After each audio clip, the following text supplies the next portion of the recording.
welcome back to What Would You Ask podcast. My next guest was back in that kitchen. I mean, on the hit show, Fox hit show, Hell's Kitchen, and she was there, season 2, getting it done, getting screamed at, getting her butt kicked, smoking cigarettes. I don't know if she smoked the cigarettes, but everybody smoked. I mean, what else you got to do? You know what? I had to. Yeah, I mean, all that stress. And, here's the other thing. The heat. You're in the kitchen. The heat in the kitchen, and a 6'3" monster Brit is screaming at you. And then you got the sous chefs, it's just, and you got some incompetent chefs that like, I wish I just want to try this. What? Get out of here. You know what I mean?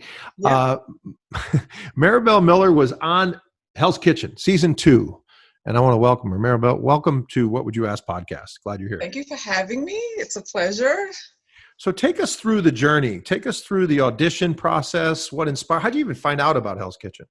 Okay, so I recall watching, I think it was the finale of the first season. Okay. And at the very end, they had, like a little casting call, and they were like, okay. And I was like, you know what? I feel like I could do this. I had just graduated culinary school, and I was working for a company called Aramark and Food Service. And I was like, I'm going to try, And I just sent a little bio off, and within 2 weeks, I got a second audition in New York, and then I got a third audition in California. Jeez. And I tell you what, I was surprised as hell because I didn't think, it's one of those things you don't expect, And I was like, okay, well, I went to California. We were there for about 3 days. We did a lot of paperwork. We did a lot of psych evaluations to make sure we were all there. And then from there, they sent me, they gave me the call and said, hey, can you come down for 8 weeks? So I'm like, shit, yes. So it was, in the beginning, it was hard because, at the time, my daughter, who's 28 now, was about, I want to say she was around 11 or 12. So I had to leave her with my new husband. And that was a whole other story. But from there on, I just packed my bags and, said a little prayer and jumped on a plane. That's cool. That's awesome. So tell everybody, we get a bunch of questions about the Hell's Kitchen itself. Was there anything different than what we saw in the seasons previous? Was the kitchen smaller? Were they larger? Tell us about from demographically, was anything different than you expected when you first saw the place? Yeah. It's like movie magic. Okay. So it wasn't a real kitchen per se. It was a set. Yeah.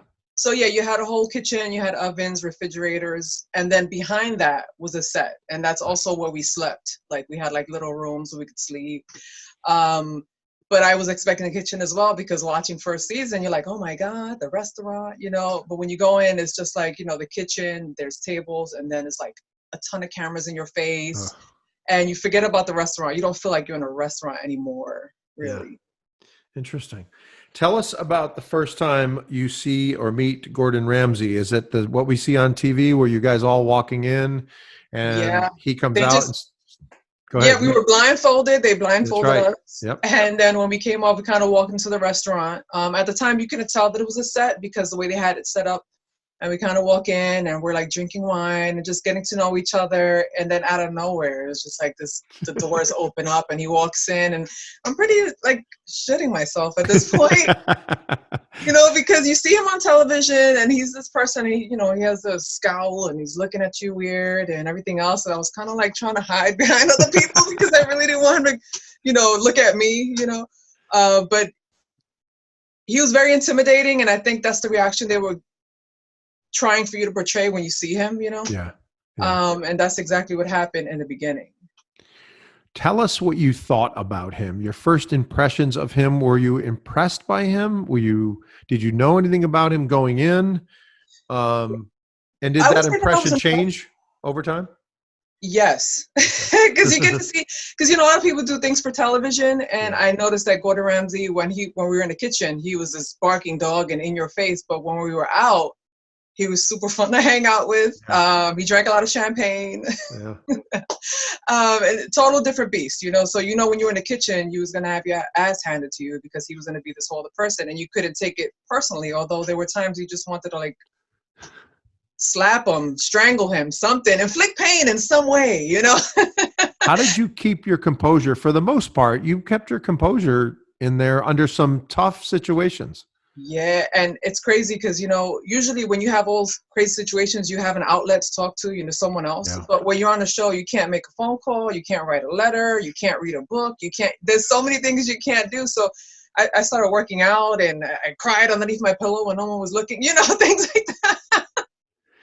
Tell me about some of the girls that were on your team. Did you get, the Virginias and Heathers and Sarahs? It seemed like there was times you got along and times you didn't. I guess that's from living together, but tell me about, you were also on your own a lot too. Yeah, that was my strategy. It kind of failed on me, but my strategy was to keep to myself and do what I have to do and not trust anyone.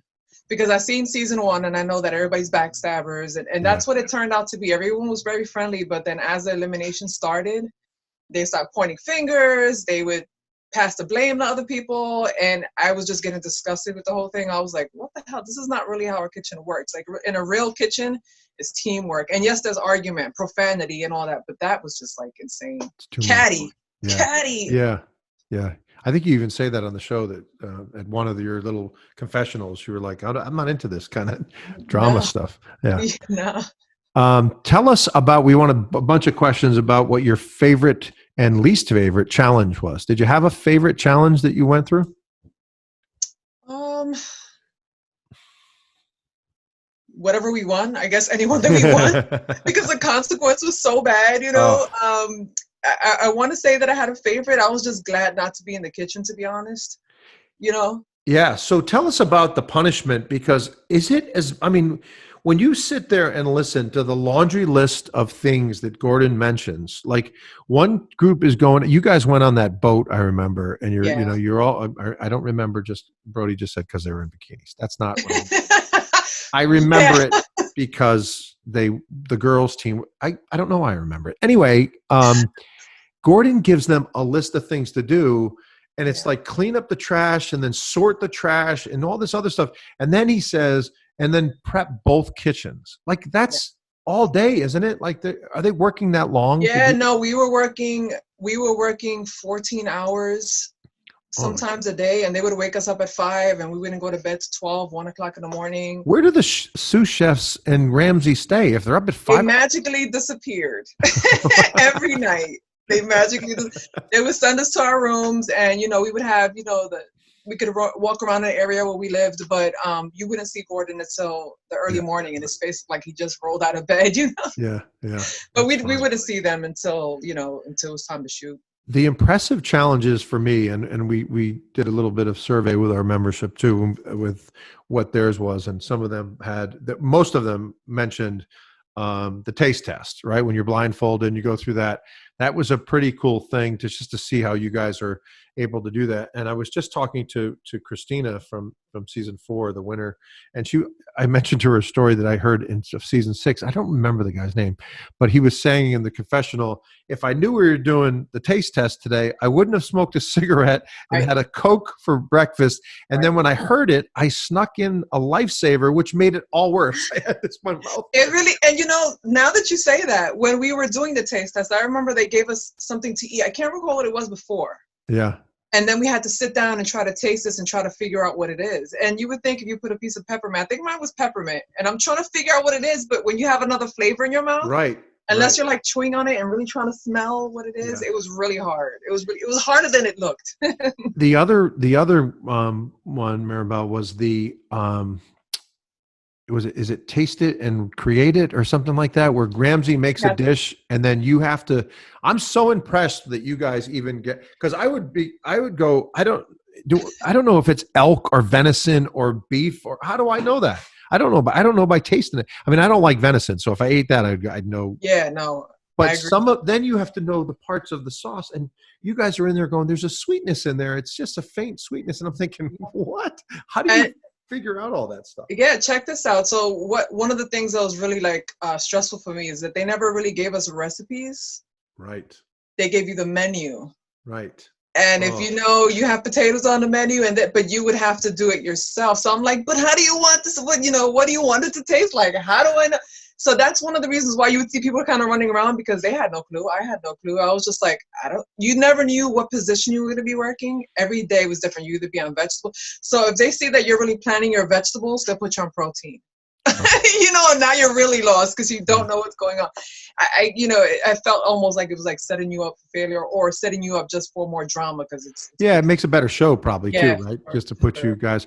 Do they want you to look? I mean, you have.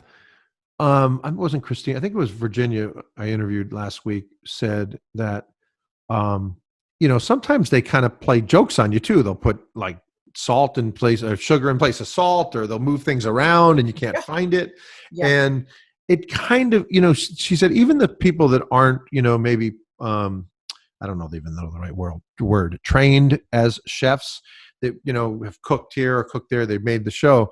They're still quality chefs. And we don't get to see you guys completely at your best because you don't have menus and you don't have, you're just kind of out there and you're trying to work together. And I don't remember who it was that said, when you're working on a line, it takes like 3 or 4 weeks for a line to really get in the sync. Flowing. Yeah. And so tell us about that a little bit. You don't get 3 or 4 weeks. No. You get the day of. Yeah, that's right. You get up really, really bright and early in the morning, and they give you a menu, and then they give you everything you need. So now you got to prepare it. But how do you want to prepare? Like, how much of it do you want to prep? How far do you want to prep? There's no information given. Yes, and the tricks, the ovens magically turned off, or we forgot to put them on. I mean, at no time did we ever have to touch the ovens because they were always on for us. But now they weren't. And here you are trying to cook off this beef Wellington, and guess what? The oven's cold. Oh, my God.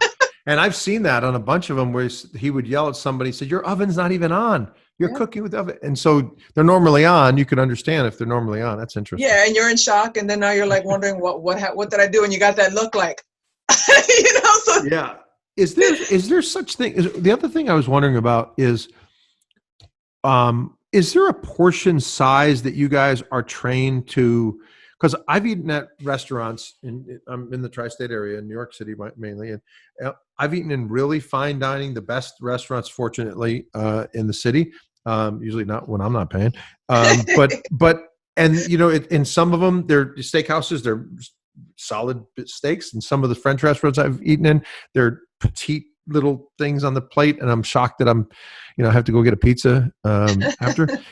Because one of the things that I always wondered was, how do you know how much? Because Gordon says, I asked for 2 risottos and you made enough for 4. Like, isn't that a tough thing to figure out? It really is, because like you said, every restaurant has a different portion. Right. You might have a little nice, small, petite, elegant looking portion, or you might have like something that's very comfort food, large portion. Right.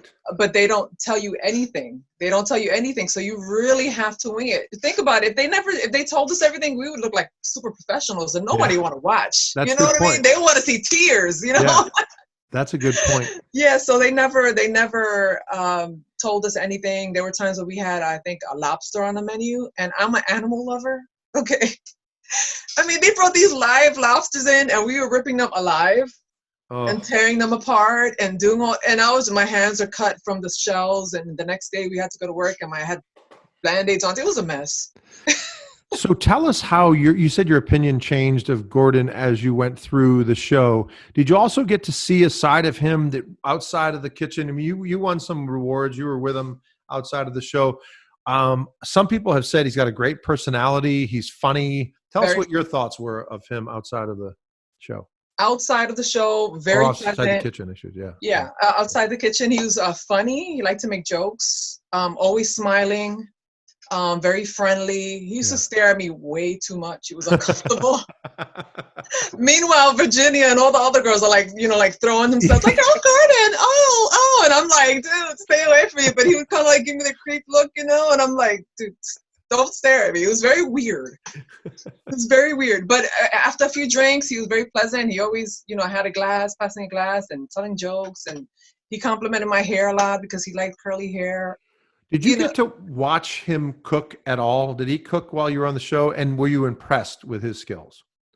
I was impressed with his confidence. Yeah. There were times we were making tortellinis, and I guess I was fuddling around with the tortellinis, and he walks up, and I think they were doing it for video shots, because he just came over and he was like, well, you should do it like this and pinch it like that. And then I was like, okay, thanks. And then he walks away.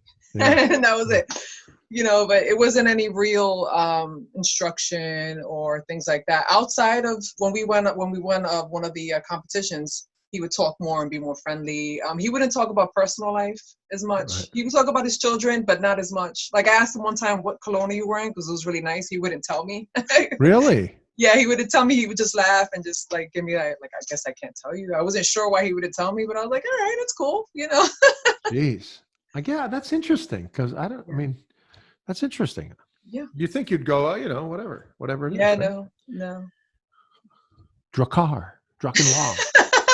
That was nice too back in the day. Yeah, back in the day.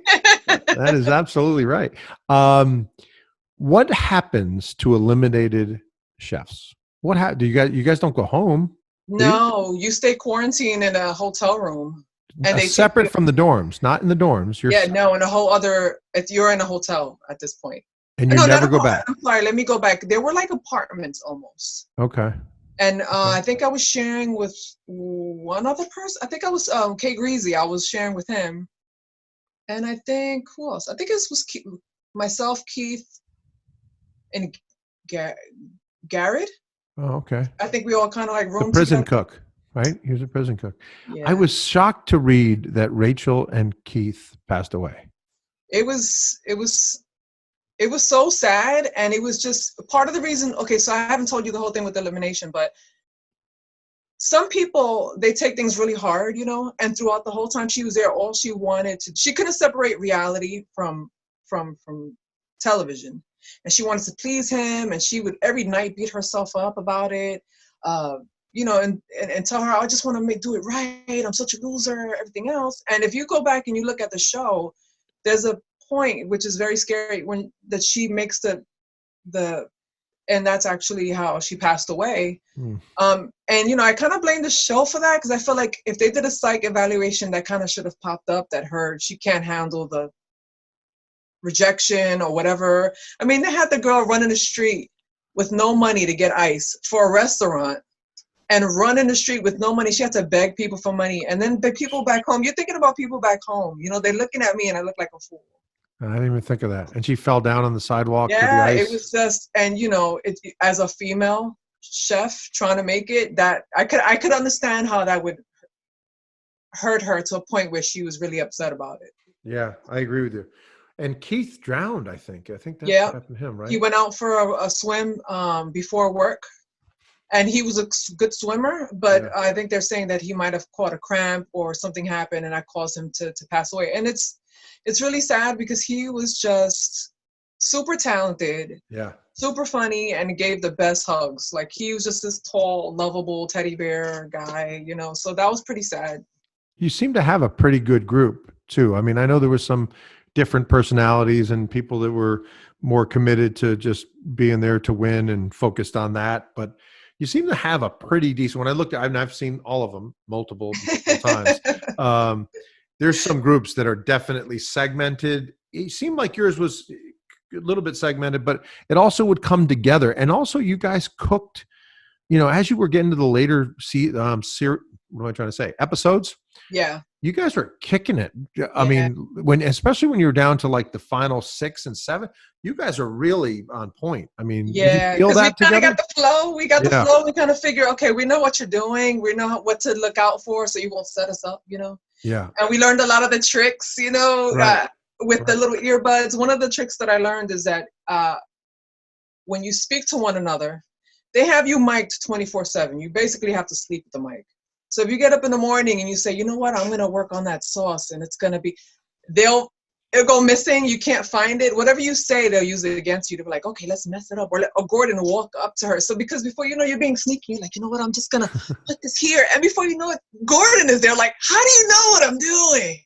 And later on you put it together and it was like, okay, I'm just going to be quiet and I'm going to do what I need to do. You know what I mean? Yeah. That's amazing. So I did cut you off when you were talking about being eliminated and going away. Did you have something else you wanted to add to that? Yeah, no, I need the truth to come out, because I feel like a lot of people, my friends, and they make fun of me, and they're like, well, you got eliminated, and I was the quiet one. They portrayed me to be the quiet one in the group, but they cut so much out that I was just like, there was a scene, since you watched it, where Virginia, we were trying to strategize a menu, and I say to her, can I say something? And she says no. And then they leave it there like I was a herb, a jerk. I'm like, I'm from Brooklyn. I don't take that shit from nobody, Yeah. But then she was like, oh, just kidding. What do you want? But they didn't put the just kidding in. Right. They left that in there, and so to make me look a certain way. Got it. That's interesting. Yeah. So being as a female chef, I was really like wanting to succeed. I didn't want to look a fool, but I felt like the total opposite was happening. The ovens were going off. I felt like people back home were going to be looking at me as a fool. So I spoke to the producer, and I was like, look, I'm going to bow out gracefully. I need to get off the show because I don't feel like you guys are serving me. I feel like when I leave here, I'm going to be a joke. Wow. And that's why I got eliminated. If you notice that episode, I didn't do anything wrong. I didn't deserve to leave, but because I didn't have whatever excuse they used for me to leave. And that's why I left, not necessarily because I was sucky in it. Yeah, I don't remember. Who were you? Were you up against Virginia and they let you go? I don't remember. I don't remember. I try to forget. They gave the black jackets out right after you left. I know. Oh, I know. I don't remember. And I remember when I was going to shake his hand, I kind of like smiled at him because he knew why I was leaving and I was leaving and everything else, just shook his hand. And I was just like, let me get the hell out of here. I had enough, I had enough. It was just so much, it's really stressful between not being able to call home or speak to anyone. I mean, there was a time where they want tears, and I'm not a crier, especially not on television. But my sister at the time was pregnant. And at 12:30 at night, after I don't know how long the shift was, I was doing a confessional, and we were talking about our night. And one of the producers comes in. She goes, "I know we're not supposed to do this, but your husband sent this email, and I think you should know." It was a picture of my sister's newborn baby. She gave birth. I had no idea. So here I am, upset. So they're like, "Go with your feelings." So you miss your family. Oh my God.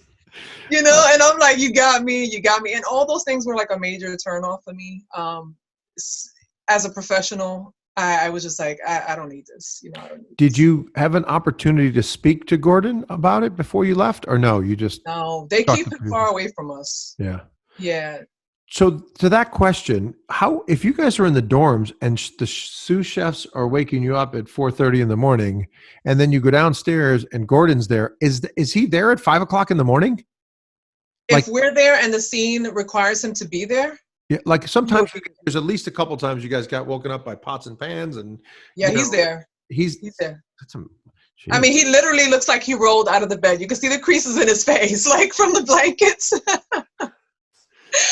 That's what he looked like. I'm like, your ass just woke up. Like, what the hell? But no, we never saw him, and he was there early in the morning. If we needed to be there, he was there with us. Is he there all day with you guys, or only the times when he needs to be there? Only when he needs to show up. Got it. Outside of that, it's quiet. The sous chefs might be there if we have questions, but for the most part, they're kind of like just walking around, Is anyone staying in the dorm with you? Are the sous chefs staying with you guys or no? We never see them. Never see them either. Got it. Okay. Yeah. Are you allowed? I imagine you're quarantined, right? They don't allow you to go out anywhere. No, the only time you get to go out is when you win a competition or after you get eliminated. They show you the best time ever. That's funny. I'm like, I should have got eliminated a long time ago. I mean, they took us.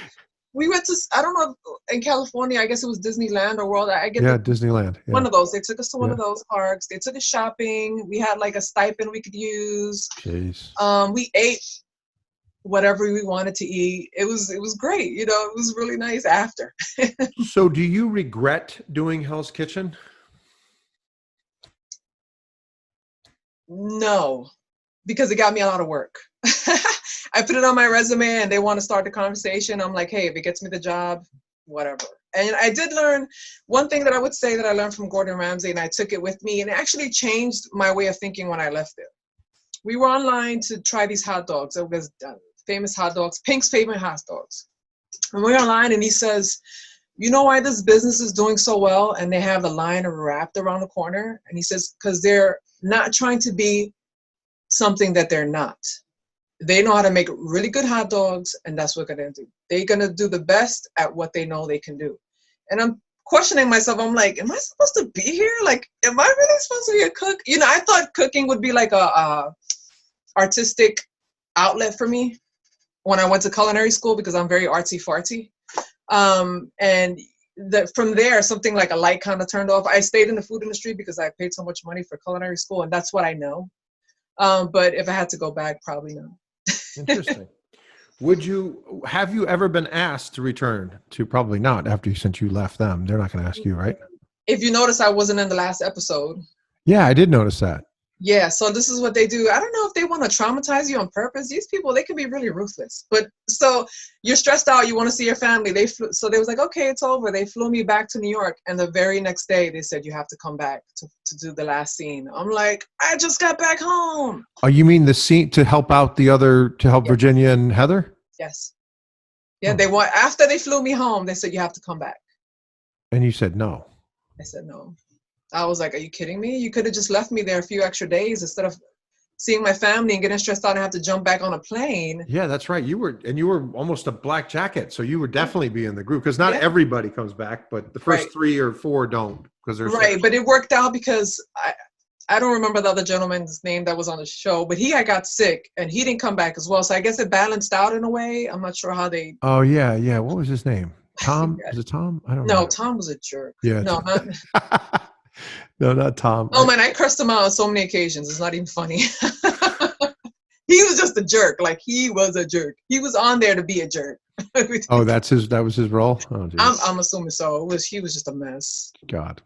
So tell everybody what you're doing today. Okay. So for the last few years, I've been doing cake decorating, but I don't want to talk about that anymore because I'm in the process of leaving that behind. Oh, okay. Yes. So we're starting a spice business. So I don't know if you're aware of the Goya brand. Yes, I'm aware of Goya, yes. Yeah, and you're also aware that they, as far as politics, they're not doing well because of who they support and things like that, you know. So a lot of people are not buying Goya anymore. So I started to make my own spice. Okay. And I'm going to start, it should drop hopefully December and January. And hopefully it'll take off. It's just a few spices. I just want to put it out there for people who don't want to spend money on Goya anymore and spend their money this way. Nice. Are you back in New York, or where are you? I'm actually in Delaware now. Oh, Delaware. Cool. Okay. Yep. Nice. So if by chance, because they're just signed on for 2 more years, 19 and 20 out in Vegas, Hell's Kitchen, let's just say they wanted veterans versus rookies again. And they said, I'm in there. I would show up.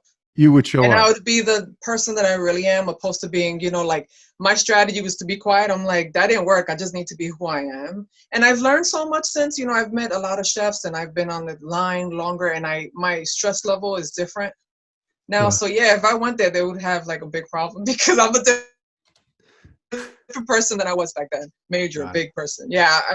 I would love for them to do that because I have something to prove, you know, because I left, you know. Maribel, thank you for being on the show. We really appreciate you being here and going through the season and all that. It's nice to visit with you. I really appreciate it. Thank you. Thank you. We'll be back with more What Would You Ask podcast in a second.